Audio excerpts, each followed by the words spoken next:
Okay, so we will continue talking about ancient Greece and Sparta and Athens and the Age of Hercules. Do you remember that lecture?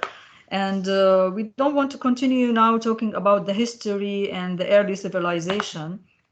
Actually, we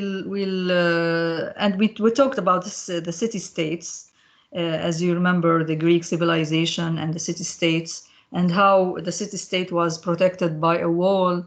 And as I said, there was a council. There used to have council meetings, and they took important decisions in Greek at that time, at that era.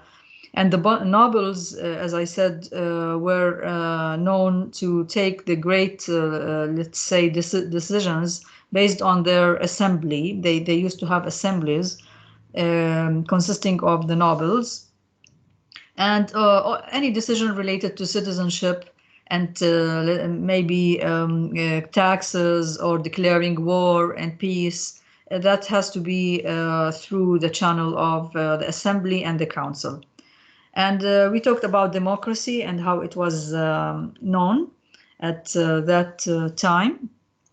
We said that also to remind you that there was a bond of union between Sparta and Athens, but Sparta was known for its military form and procedures, while Athens is known for its highly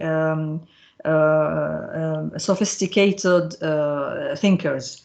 And we'll talk now about some of them.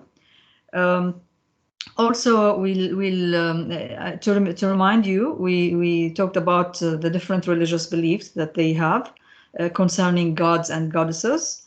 And we said one of the most or famous, well-known poet of Homer was what he has composed, the Odyssey. And the Olympic, we talked about, and of course, the Odyssey and the Iliad. And we talked about the Olympic Games and how it was known at that time. We also talked about the Spartan era and people. They were known in history as barbarous. And of course, both Sparta and Athens, we said that they work together to culminate or to make what is called the Greek civilization. Now, concerning the Athenians, they were more famous in their mental nature, while, as I said, Sparta was known in its heroism and military actions. Now, when we talk about the Greek culture, we talk about Athens. When we talk about heroism, we talk about Sparta. So just bear this in your mind. Now, so Sparta was known for the physical exercises and sports and warfare. And it was, as we said, that people at that area were supposed to be very healthy and good looking in terms of their health. And they were not allowed to live if there's any problem with the child. So they were examined by experts to make sure that they can get and be trained in the military camps and have military training. Some of them were tortured.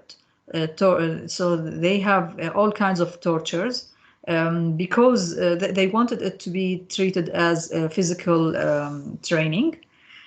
So that area was extremely reflecting hardship and strict discipline. Now, that was in terms of, so if you want to talk about administration and politics, so it's the administration of Sparta was, we can say, dictatorship. And, people or leaders there were becoming more tyrant. And, the popular assembly used to consist of, as I said, above 30 years of age, any person above 30 years of age, to be accepted as a member in the military, let's say, camp. Now, the martial, the Spartans were known for in history for their martial spirits, and heroism, and also patriotism. You can say that. And they have the sense of discipline. So that was the Athenian life. That was, away from civilization that took place in or was created in Athens.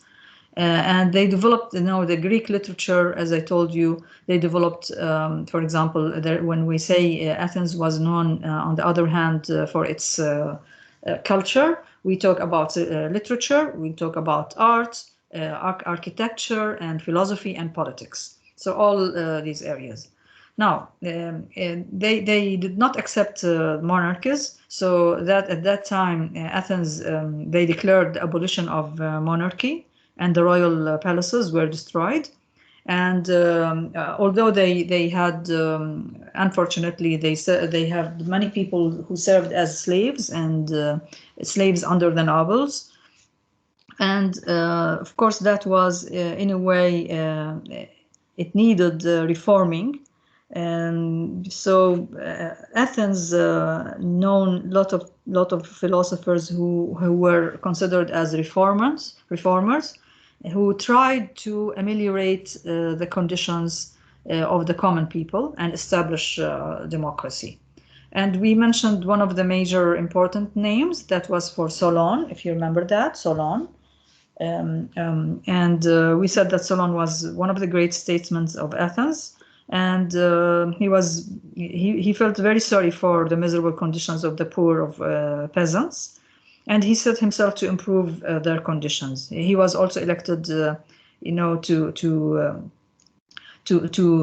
rule as a statesman and improve their conditions.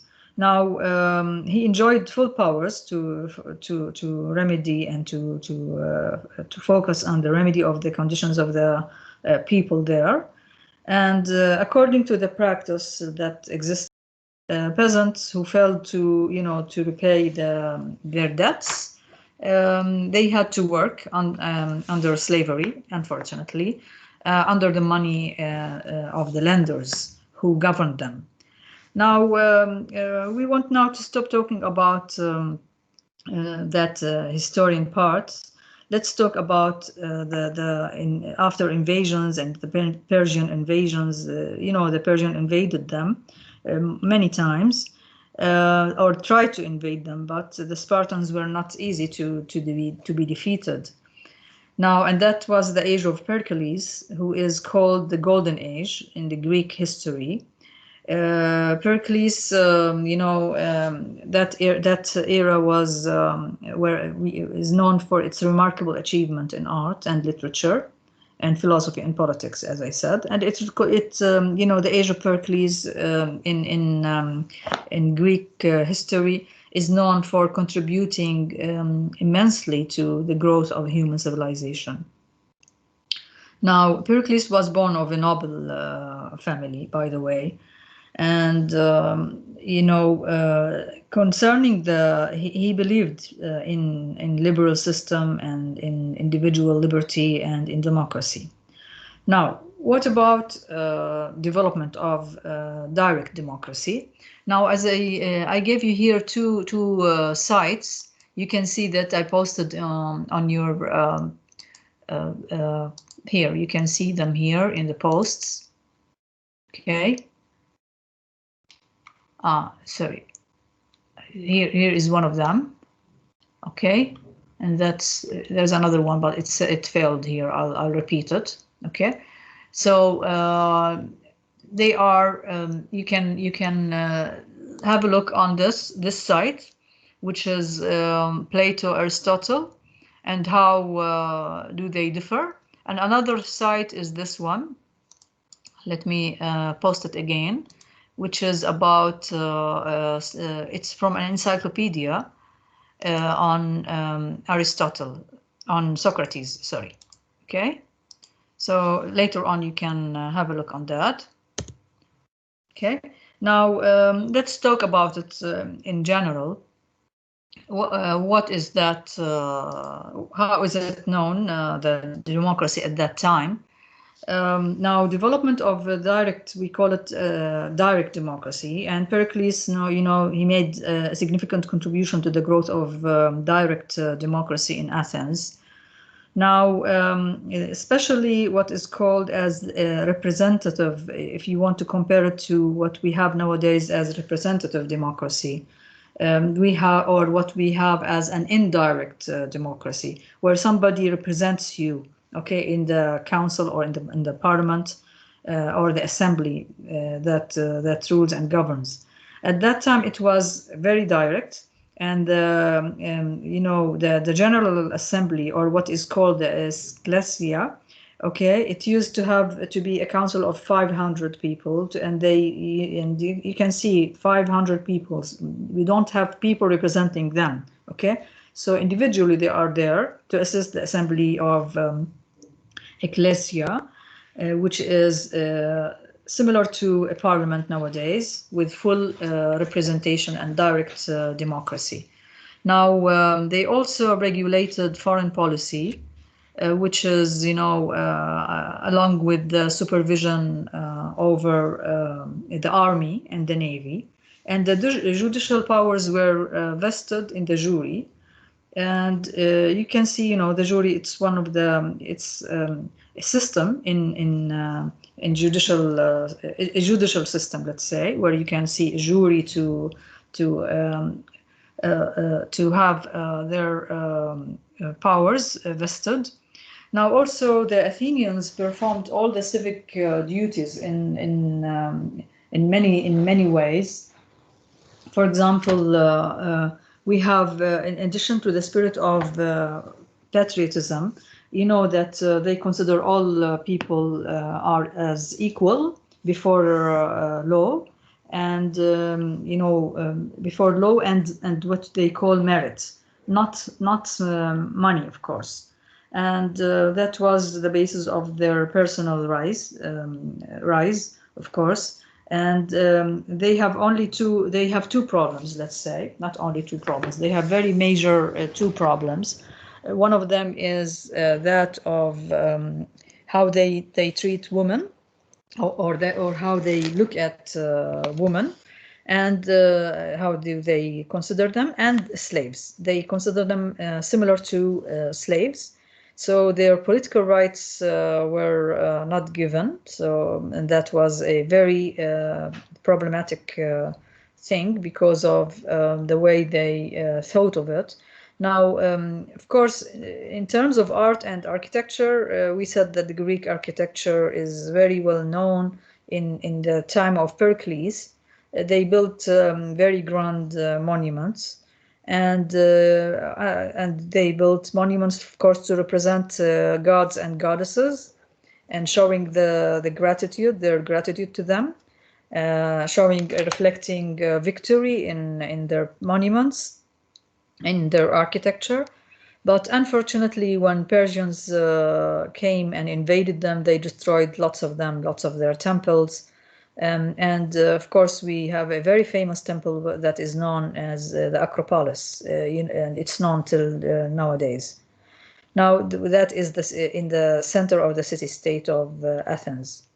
Now, Acropolis was a small hill, as I said, and you can see that we have architects building very beautiful temples there. And where you can see lots of gods and goddesses monuments representing that. Now, we also have what we call the Parthenon, which is the ruins of one of the... Yes, please. Sorry the interruption, but I raised my hand بس مش طالع عندك. I will go back to that later. لا مش عشان عبد الله دكتور عبد الله his grandfather. Let me stop that and then listen to you, please. Okay. Yes, please.